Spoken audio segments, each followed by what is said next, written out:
afternoon, everybody. I'm Dr. Ruben Cauchi from ALS Malta Foundation.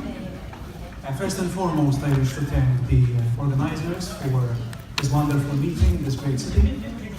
And today, I'm going to delineate our work, the work of our emerging organization, aimed at beating ALS in the most generous nation in the world. And that nation, that country is Malta.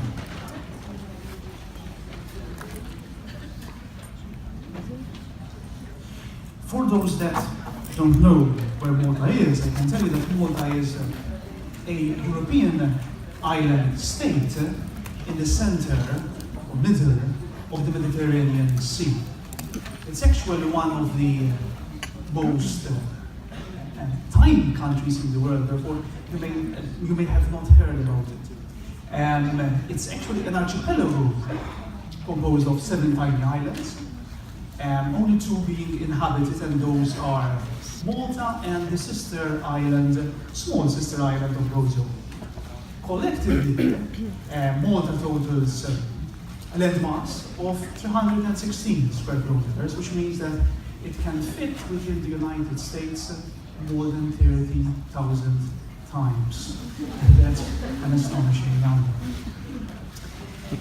Now, allow me to tell you some interesting and at times amusing, but certainly true facts about Malta. First and foremost, I can tell you that Malta is super old. So our country boasts of up to 11 megalithic temples, with some dating more than 5,000 before Christ. And that means that UNESCO lists these as being the oldest freestanding structures in the world, so older than the pyramids, and older than UK famous Stonehenge. So sorry for the Brits present here today. Malta is also the place where blockbuster movies are made, right? And so I can tell you that Gladiator, probably you've seen that, Troy, recently Assassin's Creed, Captain Phillips, and the world famous TV series Game of Thrones were all filmed in sunny and beautiful Malta. And allow me to tell you a little bit about the people of Malta, or we call them the Maltese. So Malta is home to a little over 420,000 inhabitants. That's a tiny number. However, during the summer months, we receive up to 2 million tourists. So we always say that during those hot and humid months, a coup d'etat is always possible. And the Maltese are actually passionate people. They usually they choose a side and defend it till their death. So at 92% voter turnout is actually one of the highest in the world. And talking about rich and famous, I can point to many Maltese scattered around the world, but most famous, I think, is tenor Joseph Calais. For those that love opera, I do. And Joseph Calais recently opened the New York Metropolitan Opera 1718 season in their beautiful production of Bellini's Norma, and that was amazing. And talking about opera, I can also tell you that in Malta, especially the small island of Gozo, there is more opera per square kilometer than anywhere in the world. Now, being tiny, my country doesn't feature that much in the top lists of international rankings, and therefore it is a surprise to many here that my country finds itself in the top places within the listing most generous countries or nations in the Western world. Indeed, the World Giving Index, published by the Charities Aid Foundation, consistently lists Malta as the top country in terms of the percentage number of people that donated to charity in the last month. Indeed, at 75 to 80%, that means that 2 out of 3 countries, 2 out of 3 Maltese citizens donate money to charity. So the setting was favorable for us to start raising funds directed towards ALS care and research. But we had a big problem. And that problem was that in 2015, you remember quite well that was, 2014, that was the year of the ALS Ice Bucket Challenge. In Malta, there was no national ALS charity. However, this viral social phenomenon inspired a young individual whose name is Bjorn Formosa, who unexpectedly, a year later, in July 2015, received unexpectedly a death sentence, an ALS diagnosis. This young individual, in a short time period, successfully founded ALS Malta and organized the first fundraising event. And that was a massive ice bucket challenge. And Bjorn stole the heart of the Maltese nation, and therefore the time was ripe a few months later for our budding organization to organize the first TV fundraising campaign on Malta's most watched primetime TV program, and that program we call Sharabak. It was a success because in that evening close to €500,000 were collected. Now, that allowed us to start our work as a foundation. In fact, our first board meeting occurred in January 2016. And a few months later, basically after Bjorn's wedding, in the honeymoon of Bjorn and Maria, we know these guys now quite well, my group, ALS group at the University of Malta, Malta's main university, we call it the University of Malta, we launched with the organization the first research project, the first ALS research project.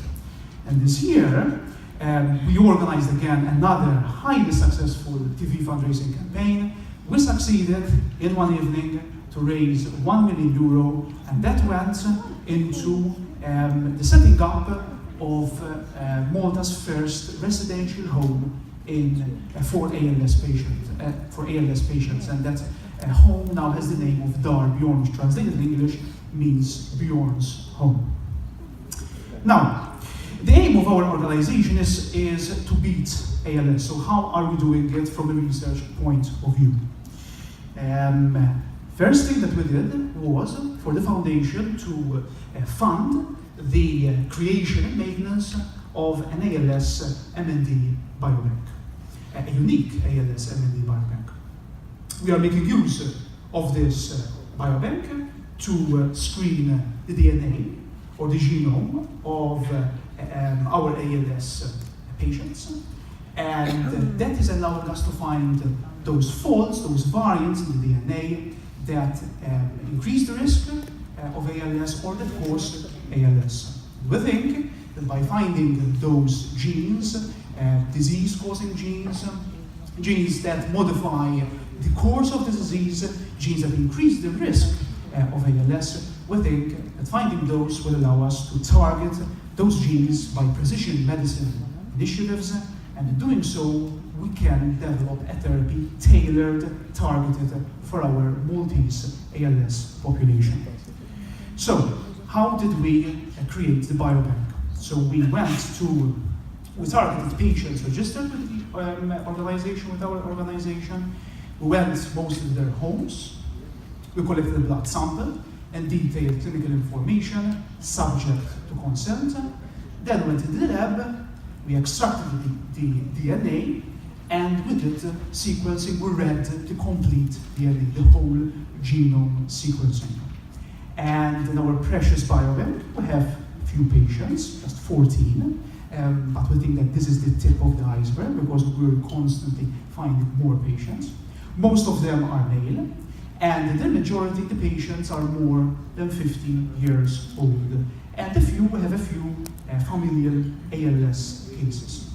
Now, interestingly, we found out that in Malta, most of the patients concentrated in the south of the country. And we think that there could be a link between some polluting industries which are present only in the south of the country. And those are shipbuilding industry, power generation plants, and airplane maintenance, and even the airstrip. They are located in the south. Now, how are we using the information that we gain from the biobank, especially the genetic information, to reverse ALS symptoms? This is a big target, but that is where we want to go. So we're making use of animal models. And because we're a tiny nation, with a tiny budget, we are making use of fruit flies. And fruit flies are cheap to culture, to maintain, to manipulate, but importantly, they are close to us at a genetic level. Indeed, I can tell you that more than 75% of human disease-linked genes, including the genes that have been linked to ALS so far, they are present in the fly DNA. So, in the lab, we are introducing patient mutations in the fly DNA, and we're seeing whether we get ALS in flies, meaning get flies which have muscle weakness, and that means that these flies cannot climb, cannot move, cannot fly.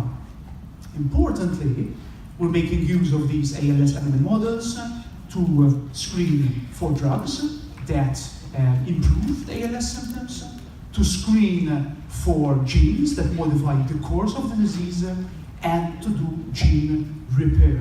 Okay, at the moment we have these innovative gene editing therapies, gene editing techniques, methods, which have been developed by the Broad Institute here in Boston, amongst other key institutes. And we think that by using these strategies, we can develop therapies that can potentially reverse ALS symptoms. So, in conclusion, I can tell you that in just 2 years of operation, our organization, ALS Malta, has worked tirelessly to increase ALS awareness in my country, in Malta, and our success can be measured in numbers. Indeed, in just 2 years, more than €3 per capita per person were donated to our organization, and that is a very big number. And we have improved patient quality of life substantially, and our efforts have culminated in the opening up of the first residential home for ALS patients recently, last month, November. And at the moment, we are strengthening our national ALS research program, and we're doing so by investing in people. And therefore, we are awarding scholarships, branded Bjorn Formosa scholarships, to young, talented individuals, to young scientists, and training these people to become Malta's leading ALS MND investigators of tomorrow. We have so far successfully sequenced, whole genome sequenced 13 of our ALS patients, and at the moment we're doing data mining to identify those faults, those defects that cause ALS, and we have embarked on a path towards identifying certain therapies that might reverse ALS. And we believe that Malta's model can serve as a paradigm for budding organizations, emerging organizations in tiny and not so tiny countries. And I can end by telling you that our work has only just begun.